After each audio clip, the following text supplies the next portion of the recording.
Do you believe God is trying to tell us something? That question has been asked of me an awful lot these last few weeks. And while I do not believe that God sent COVID-19 as a plague upon the earth, I do believe that such occurrences, whether they are globally or nationally or locally or even personally, offer us an opportunity to hear God's word in a new way.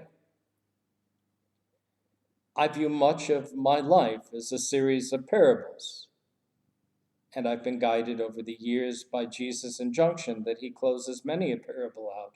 You that have ears, listen.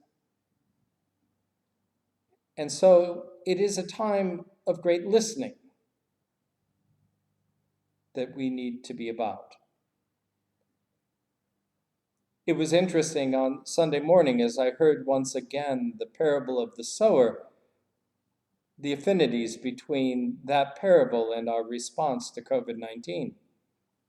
You may remember the story. A man goes out to sow some seed, and some of it falls on the path, and the birds come and eat it up. Others falls on rocky soil, and it springs up quickly, but since it has no root, when the heat of the day comes, it withers and dies.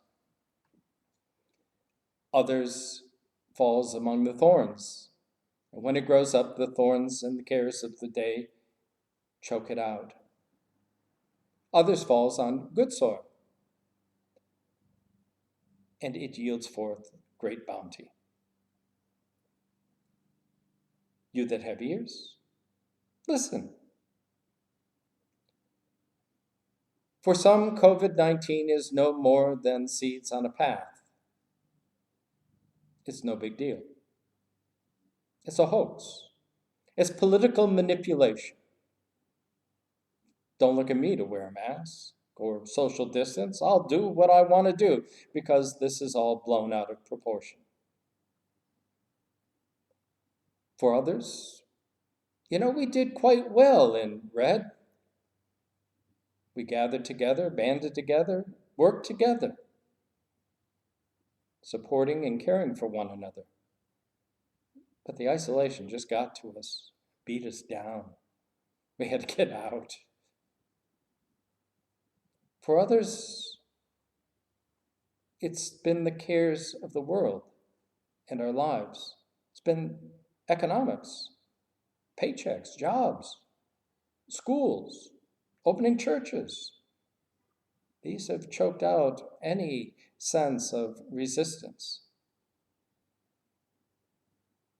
And for some, they've listened well, and they have actually thrived.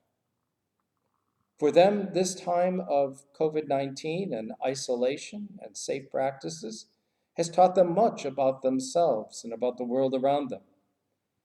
It has been a time of great creativity and innovation. And it is my hunch that these will be the people we will be leaning on as we enter a new phase in our life together. You that have ears, listen.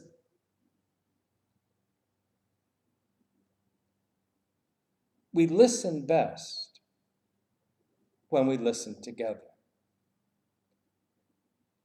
I can hear God say just about anything I want to alone.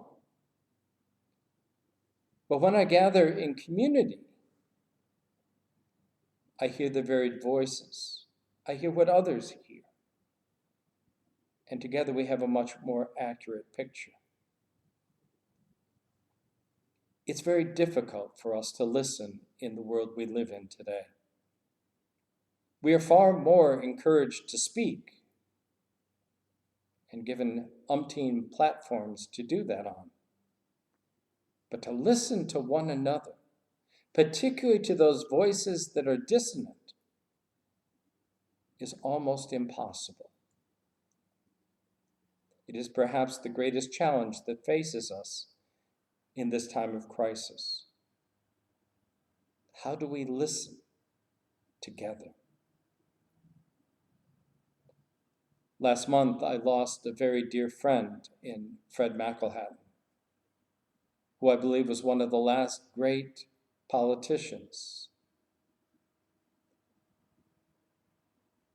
What I appreciated most about Fred was that even though over the years we disagreed on almost every political decision there was, he always took time to sit down and listen to me, to hear my point of view. I mean, really listen. Recently, I thanked him for that posture. He smiled and said, Jake, he said, I'd never learn anything if I didn't listen to those who disagreed with me. If I simply surrounded myself with those that held my point of view, I'd never grow. I need to hear those voices, because otherwise I cannot be a faithful servant. I cannot do my job. Wow. You that have ears, listen. It is not easy to listen, particularly to those who disagree. But as Fred reminds us, it is the only way we will learn and grow. Together, we will emerge from this time of crisis. Is God trying to tell us something? You that have ears will do well to listen. Lord, let my heart be good soil, open to the seed of your word. Lord, let my heart be good soil, where love can grow and peace is understood. When my heart is hard, break the stone away.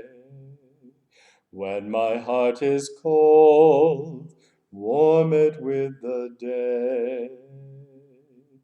When my heart is lost, lead me on your way. Lord, let